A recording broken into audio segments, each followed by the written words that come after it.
One of the things that we all share in common is a longing in our hearts for peace and happiness. People search for peace in so many different directions, from so many different things in life, and many people don't end up being happy, and many people don't end up having peace.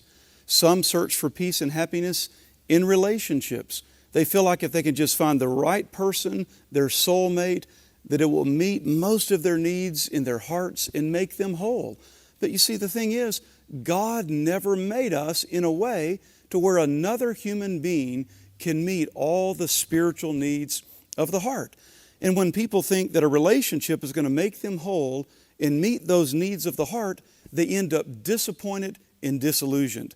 Another area where people seek to find happiness and to find peace is in money, in possessions, and in their jobs. Jobs are a good thing, and making money is a part of God's plan for a person's life. But money and possessions and jobs, again, cannot meet those needs of the soul, spiritual needs of the heart.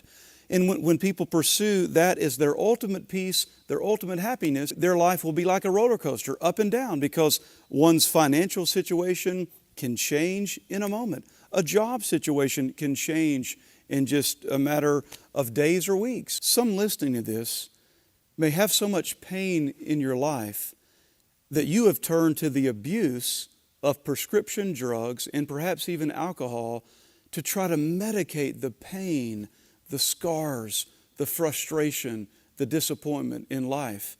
And you may be abusing things with an addiction, trying to find well-being, trying to find peace and some level of happiness and joy in your life.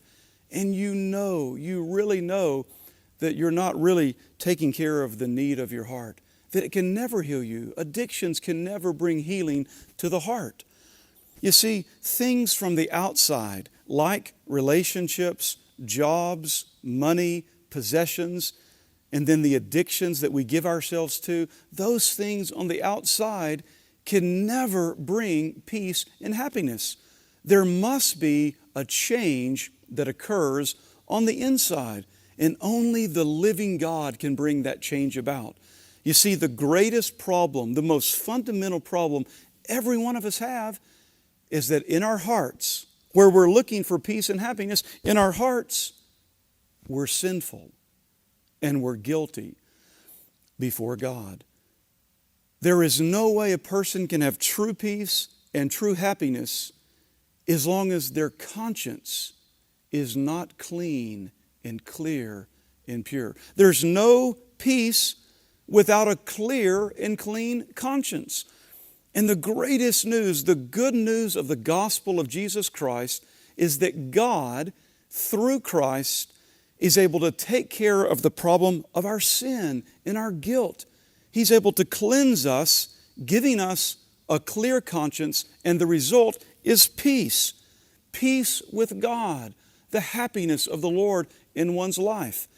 And I wonder if there's anyone listening to this, if you were honest, that in life you're weary, you're empty, your heart is full of disappointment.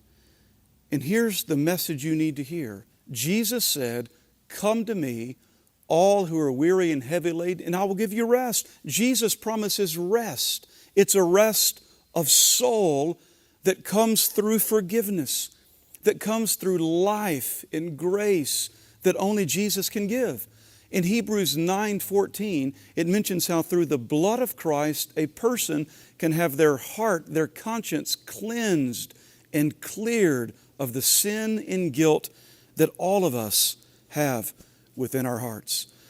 And so the need today is to come to Christ, not trying dead religion, not just turning over a new leaf, not changing a bad habit. The need is to come to the living person of Jesus Christ Himself, and He alone can give you rest.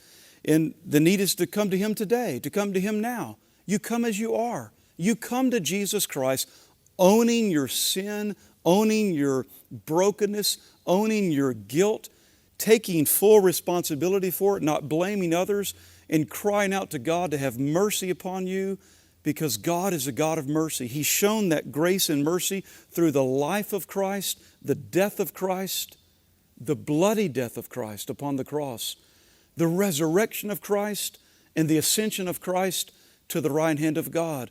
Come as you are, believing in Jesus, repenting and turning from things that are empty, turning from sin, turning from self, casting yourself upon the mercy of God in Jesus Christ.